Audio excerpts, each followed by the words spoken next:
so pleased with our raspberry this season. It's so productive that we've been harvesting it constantly.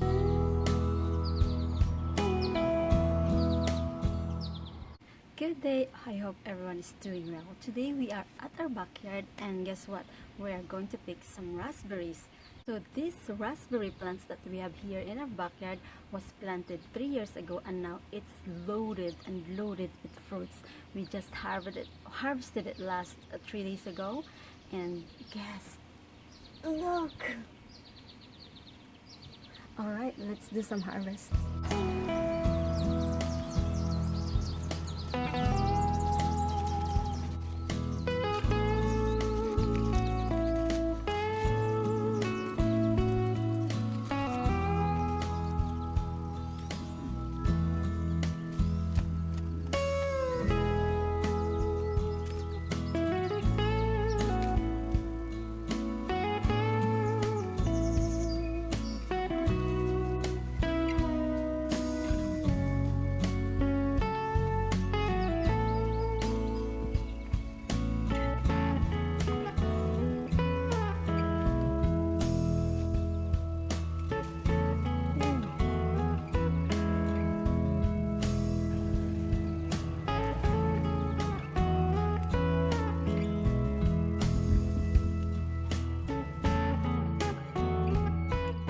If you pick a raspberry, try to pull it gently.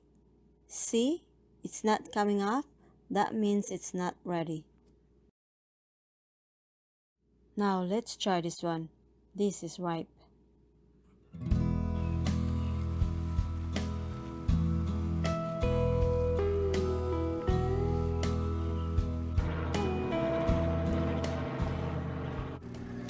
See how much I got? And let's try one.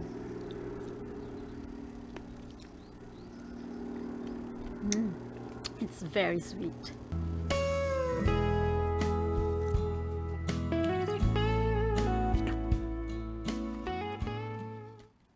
Now, this is the last harvest of the strawberry.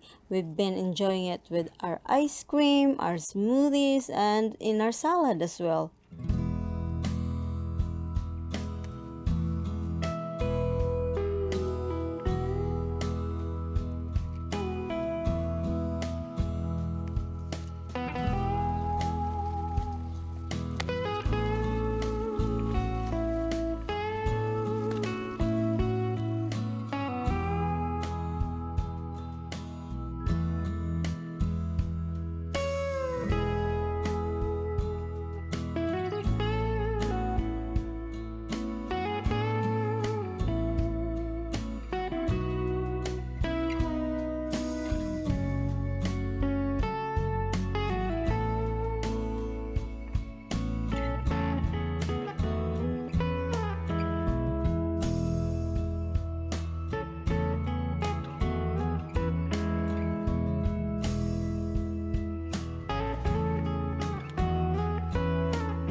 We love blueberries.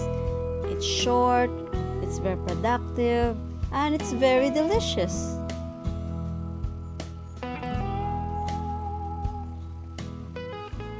So if you are planning to plant some berries in your backyard, you can't go wrong with raspberries, blueberries, and strawberries. They're so prolific and they come back year after year.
This is the harvest for today. We have raspberries, blueberries, and strawberries.